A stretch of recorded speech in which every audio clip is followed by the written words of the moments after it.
see, good evening, everyone. And I think Indian markets face a very turbulent 2020 because of COVID led fall. The markets fell almost 40% in March, which was uh, almost Nifty fell to 7,500 levels. A very sharp fall almost after uh, 2008 financial crisis.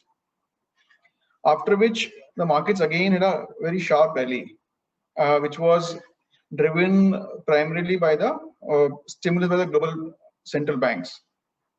So from the bottom, Nifty is up almost 85% as we speak today, and we are just almost Nifty is almost touching 14,000 levels, while the low was 7,500 in March. So that's a superb return from the move from the bottom. Almost all sectors have done well. IT and pharmaceuticals have been outperformers in the current year. Banking sector is the only sector which has still yet to cross the previous highs, which was achieved earlier in January, February. Now, the rise in markets has been pretty much led by the global stimulus, almost similar to what happened post the 2008 global financial crisis. And also, initial fears of COVID, market always is worried about unknowns. So when COVID started, it was an unknown thing in terms of what will be the impact of COVID on economy, on life and all. Now we are probably, we understand the impact. We are almost behind it as far as we are concerned. Fingers crossed. Even though US and Europe are still seeing a fresh wave of COVID cases, but now it is largely known that the fatality rate is much lower and the world has been able to manage it.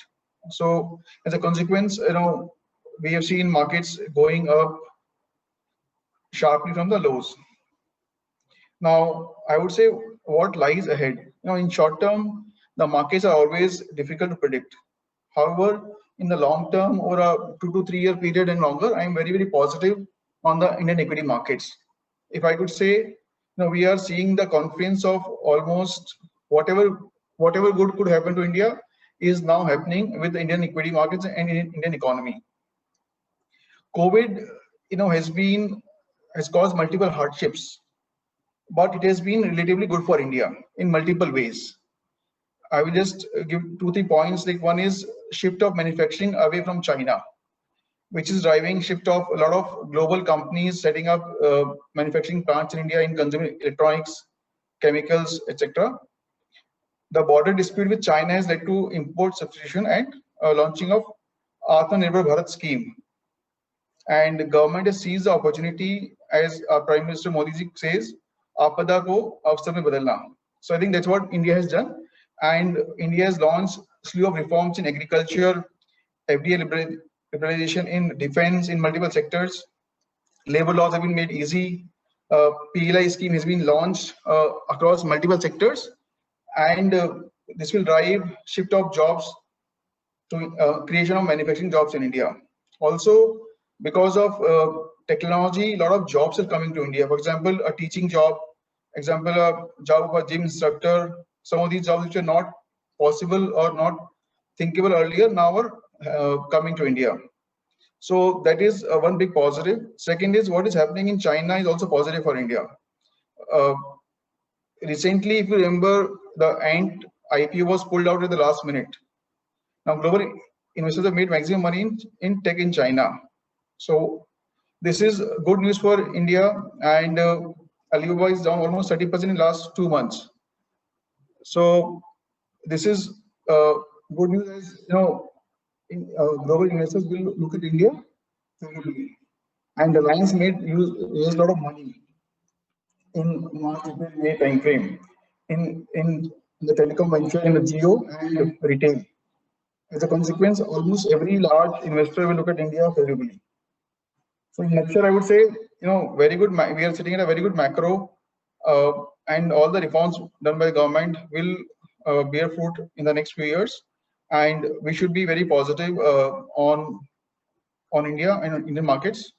How much time do we have now? I think we are done. Or I can Yeah, we're just done, but you could add a couple of points, Govind.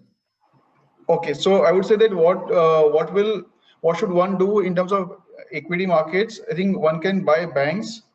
I think that's the most easy call. Whenever economy does well, banks do well.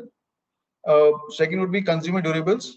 I think consumption will increase, as well as there will be a lot of import substitution from China. So makers of AC, washing machine, fans, coolers, mixer, grinders, etc. would benefit. One can look at beneficiary of production linked incentive scheme. So contract manufacturing companies, temporary staffing companies, this will also drive capex. Infra development is happening at a big pace in India. Look at almost the metro construction and highways and all. I think all these companies should benefit. And shift of some of the industries from China where India can gain share, like specialty chemical, pharma, auto ancillary will do well. And most importantly, consumption. India is a consumption driven economy, and all the consumption sectors stocks will should do well.